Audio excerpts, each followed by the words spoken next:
1450 KMMS, 1340 KPRK. My name is Chris Griffin. Joining me in studio, it is my distinct honor and pleasure to welcome back to the studio Erica Coyle of Haven. Good morning. Thank you for your time. Thank you, Chris. I haven't seen you in a while. How you been? Things are good. They're busy. It's summer in Bozeman, so every spare minute outside. I completely understand that. And with the gorgeous weather we have experienced yesterday and continuing today and on through those, at least Saturday, it's time to get out. Unfortunately, Haven's still in business. We are, yes, and serving more and more people every day. For those unfamiliar, because I do want to talk to you about the incident in Deer Lodge. Many people are asking why.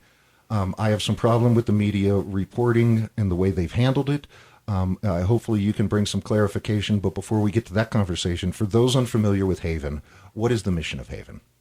Haven serves survivors of domestic violence. So we work to engage our community in preventing and intervening in family violence and dating violence.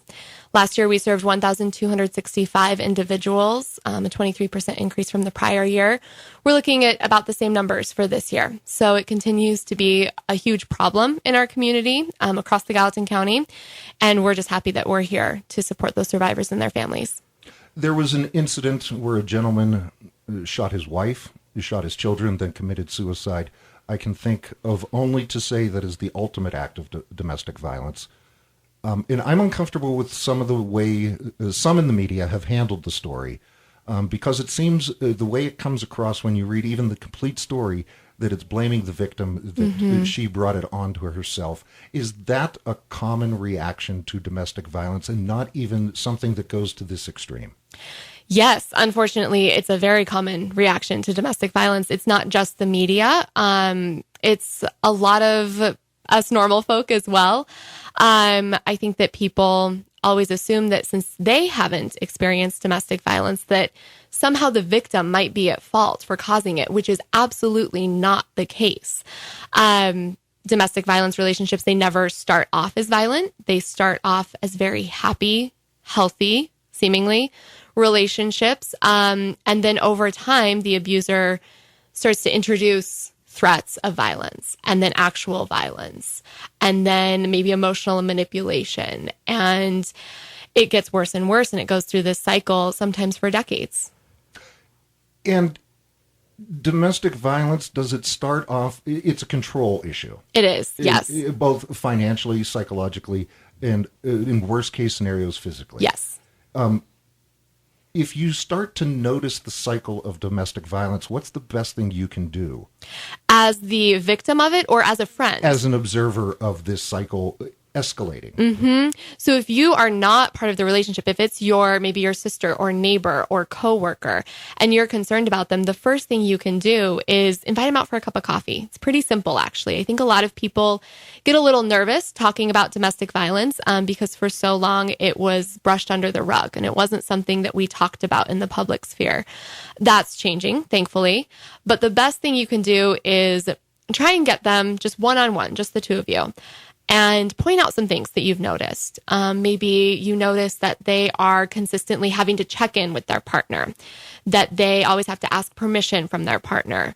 Sometimes being late to work a lot can be a sign of domestic violence. We hear about abusers who, hide car keys and things like that, trying to sabotage their work life. And so letting them know some of the signs that you've noticed and just saying, hey, I'm here to support you if you do want to talk. And intervening in that way, being really supportive, non-judgmental, that's the best way to go about it. I made mention at the very beginning of this conversation, I have some problems with the way the media has covered this story. And it seems inadvertently to be blaming the victim. What are some of the guidelines that the media should be following when reporting on domestic violence situations, and in this case, the extreme domestic violence? I say call it what it is, first of all. In the articles I've read and the stories I've heard, very few times have I heard domestic violence mentioned. Sometimes the media and other people as well have a tendency to use things like lover's quarrel or a one-time incident. I can guarantee you this wasn't a one-time incident, that there was abuse happening for months, if not years prior. So calling it what it is important, and helping the rest of the public recognize that people in this situation, they feel trapped. Victims feel trapped, and leaving is the most dangerous time for a victim. That's when the highest rate of homicide occurs. So calling it what it is important. Being sure to not blame the victim. So not giving any excuses for that abuser. Nothing that the victim did warranted being killed, right? I mean, I think we can all agree on that. So not creating those excuses for the abuser is also important. Holding that abuser accountable. Yeah, and specifically, because every news story I've read about this incident that occurred in Deer Lodge this past weekend, his wife was mocking him and riding him all day long. And that's where I get the idea that this is some attempt to blame the victim, which I've been married. My wife has mocked and ridden me all day. I've never thought of raising a hand or raising my voice. Mm-hmm. And even people, he called friends and acquaintances in the area and said, I'm going to do this. Mm-hmm. There was at least one opportunity for an intervention. When you hear somebody like that, call the police. Yes. Talk to the person. Yes, call the police. If you hear any threat of violence, call the police. If you are worried, if you hear something happening in your neighbor's house, call the police. We always encourage people to call law enforcement. But yeah, take action as a community. That's very important as well on this. I think there are always some warning signs that if people know about them, they can help identify them. Some things I was talking about earlier, consistently late to work, having to check in with their partner constantly. Those are some things that it's a great time for the community to get involved and intervene. And I've also read in reports that when the family would go to an area restaurant, he would leave the table because he didn't want to talk to people, and his wife would then become very active in the conversation and then grow very quiet when he returned to the table. Mm-hmm. Is that one of the classic signs of possible domestic abuse? Sure. Yes, absolutely. If the victim's demeanor changes extremely and becomes more subdued and submissive around the partner, then that's certainly a red flag. It is 1450 KMMS, 1340 KPRK. Erica Coyle from Haven is in the studio discussing domestic violence, specifically an incident that happened in Deer Lodge this weekend. Is domestic violence an indication, or is it a mental illness? Domestic violence is all about power and control. And so we certainly see abusers who do have mental illness. We also see abusers who are upstanding members of their community from an outside perspective. And so it really has no boundaries as far as race, socioeconomic, health, any of that goes. We see it across the board in every community. What can be done to stop, or at the barest minimum, curb domestic violence in Montana? There are a lot of things. One, hold abusers accountable. Mm-hmm. So expect them to be held accountable by the justice system. You can write letters to the editor in support of survivors. You can volunteer at Haven. You can invite Haven in. We have a community education team made up of 7 local community members who go in and do presentations to businesses, to church communities, whoever will have us really, and just talk to those folks about these are some of the warning signs and here's what you can do. And in your own life, be sure that you're promoting and modeling healthy relationships, but that you also support any survivors in your life. We know that 1 in 4 women will experience severe physical violence at some point in her lifetime.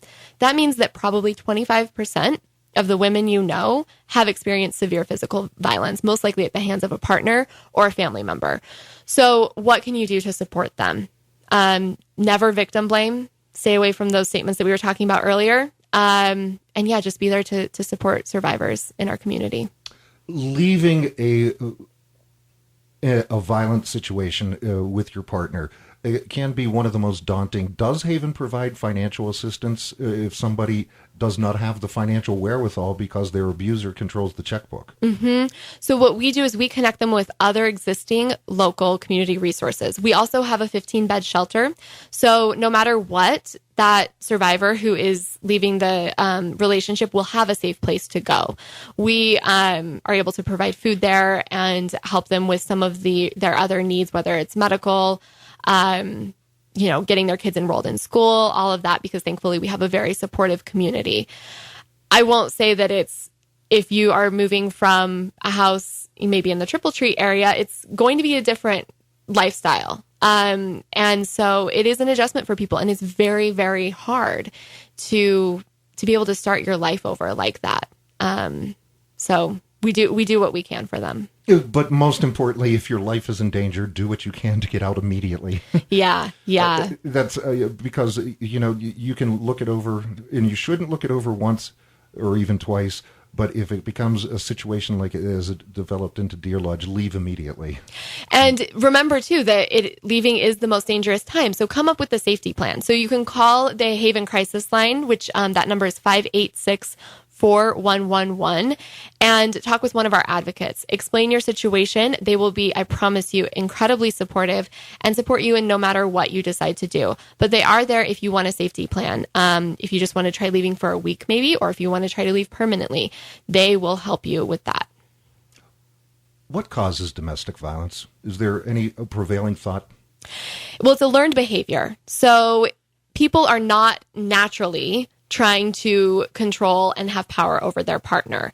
It's a learned behavior. So what happens is the children growing up in these violent homes, they learn that is how a marriage and a family works. So when they enter adulthood, they are more likely to become either a victim or a perpetrator of violence themselves.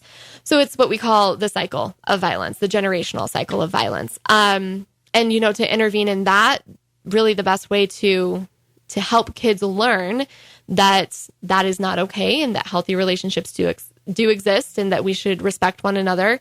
There are some good educational programs, but also just getting the kids out of that situation can be really helpful for their future.